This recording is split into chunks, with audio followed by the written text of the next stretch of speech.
അവൻ ഓടിപ്പോയി. പക്ഷെ അല്ലെങ്കിലും എനിക്ക് പണി കൊടുക്കാൻ അവൻ്റെ ആവശ്യമൊന്നും ഇല്ലല്ലോ.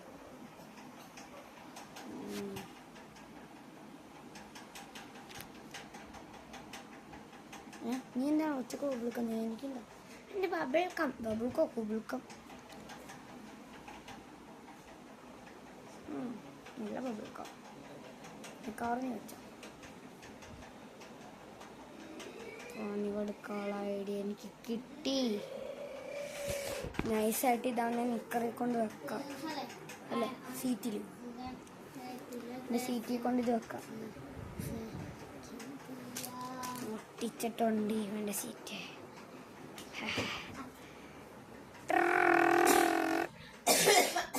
സ്കൂള് വിട്ട് അല്ല, സ്കൂൾ വിട്ടാണ് അതിനടിക്കുന്നത്. ഇനിയുണ്ടല്ലോ സ്കൂള്. ഇതിലൊക്കെ പേടിക്കാൻ എന്തിരിക്കുന്നു. കളിക്കാൻ പോളയാ. എനിക്കൊന്ന് സ്റ്റൈലാക്കട്ടെ. നാളെ അല്ല ക്രിസ്മസ് വെക്കേഷൻ തുടങ്ങുന്ന.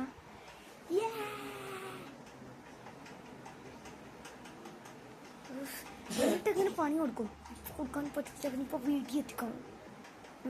പഠിത്തം അത് വീട്ടിൽ 16 പട്ടികളുണ്ട് കാവലായിട്ട്.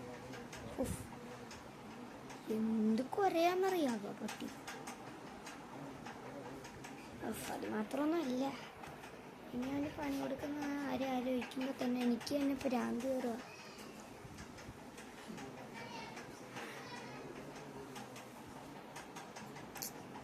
എന്തായാലും ഇപ്പോൾ വീട്ടിൽ പോവാം. ബാഗം വെച്ചിട്ട് വരാം.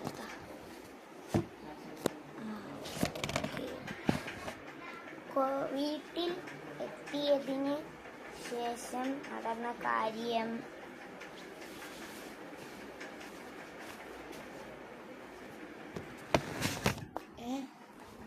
കളിക്കാൻ പോയി ക്ഷീണിച്ചു വന്നു. സ്കൂള് തീർന്ന് സുമേഷ് എവിടെയായിരിക്കും ഓടിപ്പോയതെന്ന് എനിക്ക് മനസ്സിലാവുന്നില്ല. ഈ സമയത്ത് ഫോൺ വിളിക്കുന്നു. ഹലോ എടാ, നാളെ തൊട്ട് ട്യൂഷനുണ്ട്. നാളെ ടീച്ചറാ പഠിപ്പി ഓഫർ ചെയ്തിരിക്കുന്നു. നീ വരത്തില്ലെന്നറിയാം. വെറുതെ നിന്റെ സൗകര്യങ്ങളെ വിളിച്ചത്. ആരൊക്കെ വീണ്ടും വിളിച്ചോളും.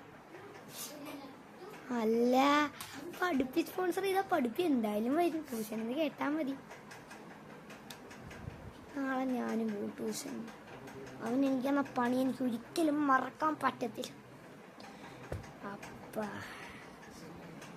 ട്യൂഷന് വെച്ച് കാണാം.